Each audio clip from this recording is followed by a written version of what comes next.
Hello student, अपने YouTube channel SDL classes में आपका स्वागत है। आज की इस वीडियो पर एक हिंदी का बहुत ही महत्वपूर्ण क्वेश्चन लेकर के आ चुके हैं, लेखक परिचय, जो कि है सर्वेक्षण दयाल सक्सेना जी की। इन पे हम चर्चा करेंगे, रचनाएं इनकी देखेंगे, भाषा और शैली और इनकी साहित्य में क्या स्थान है, सभी पॉइंटों के बारे में पूरा चर्चा करेंगे। ये पेपर की दृष्टि से बहुत ही मोस्ट इंपोर्टेंट क्वेश्चन है बच्चों, और ये अक्सर पूछे जाने वाला क्वेश्चन है। सर्वेश्वर दयाल सक्सेना। ठीक, तो इनकी रचनाएं देख लेते हैं।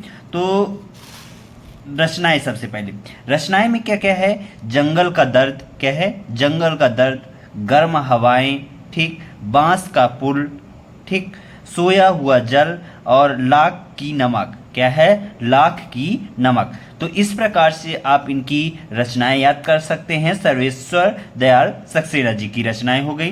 ठीक, इनकी भाषा देखेंगे तो भाषा में यहाँ पास पूरा विद्वत आप देख सकते हैं कि सर्वेश्वर दयाल सक्सेना सदैव आम लोगों की भाषा में लिखने के पक्ष धर रहे हैं। यानी सर्वेश्वर दयाल सक्सेना जो कि सदैव यानी अक्सर आम लोगों की भाषा, जो आम लोग भाषा बोलते हैं, उसमें लिखने के पक्षधर रहे हैं। यानी वो आम लोगों की भाषा ही लिखा करते थे। उनकी भाषा में तत्सम तद्भव के साथ देशज तथा विदेशी शब्द भी आ गए हैं। उन्होंने तत्सम तद्भव और देशज शब्दों का और विदेशी शब्दों का भी अपने काव्य और लेखन में प्रयोग किया है। उन्होंने विषयों तथा पात्रों के अनुरूप भाषा को अपनाया है। जो सर्वेश्वर दयाल सक्सेना थे, उन्होंने विषय के अनुकूल और पात्रों के अनुकूल ही भाषा का प्रयोग किया है और भाषा को अपने रचनाओं में प्रयोग किया है। ठीक, फिर क्या है? लोकोक्ति एवं मुहावरों का स्वाभाविक रूप से प्रयुक्त हुआ है। यानी जो इन्होंने रचनाएं लिखी है ना, उसमें लोकोक्ति और मुहावरों का बहुत ही अच्छा प्रयोग किया गया है। इनकी भाषा में लोक जीवन की महक विद्वान है।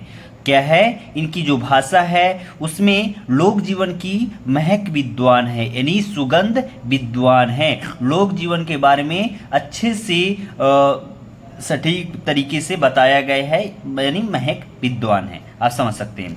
फिर शैली में क्या क्या लिखना है? इनकी शैली में विविध रूप इस प्रकार दिखाई पड़ते हैं, जिसमें भावात्मक शैली देखा जाए तो सर्वेश्वर दयाल सक्सेना ने इस शैली में संस्मरण एवं यात्रा साहित्य की रचना की है। कौन कौन से? जो भावात्मक शैली है, इस शैली का प्रयोग कहाँ किया है इन्होंने? संस्मरण और यात्रा साहित्य की रचना में की है। यानी जो संस्मरण नामक साहित्य लिखे और यात्रा साहित्य लिखी, उसमें भावात्मक शैली का बहुत अधिक प्रयोग किया गया है। और नाटकी शैली, इस शैली का प्रयोग बाल साहित्य में किया गया है। किसमें? बाल साहित्य में किया गया है, नाटकी शैली का। ठीक, फिर एक और है वर्णनात्मक शैली। वर्ण प्रधान विषयों में इस शैली का प्रयोग हुआ है। कहाँ हुआ है? वर्ण प्रधान विषयों में वर्णनात्मक शैली का प्रयोग हुआ है। इसमें साहित्य की स्थान देख लेते हैं सर्वेश्वर दयाल सक्सेना जी की। तो बहुमुखी प्रतिभा के धनी सर्वेश्वर दयाल सक्सेना ने हिंदी साहित्य को बहुमूल्य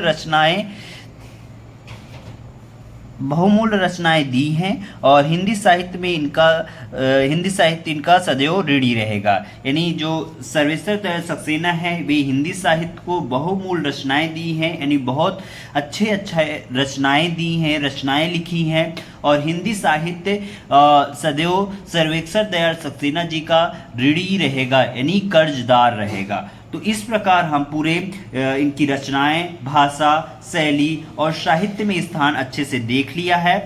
और यही सभी पॉइंट आपके पेपर में पूछे जाते हैं अक्सर, और इसको अच्छे से तैयार कर लेना ताकि आपको अच्छे से तैयार कर सको और पेपर में अच्छे से लिख सको।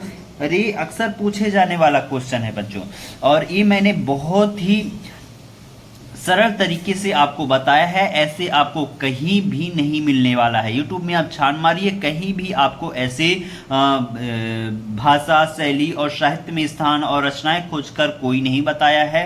इतने सरल भाषा में आपको एक बार में याद हो जाना चाहिए, इतना सरल भाषा का मैंने प्रयोग किया है और छांट करके मैंने लिखा है। तो फटाफट अच्छे से तैयार कर लेना और पेपर में अच्छे से लिख करके आना। और इसी तरह के वीडियो आपको चाहिए तो नीचे डिस्कशन पर जाइए, प्लेलिस्ट पर जाइए।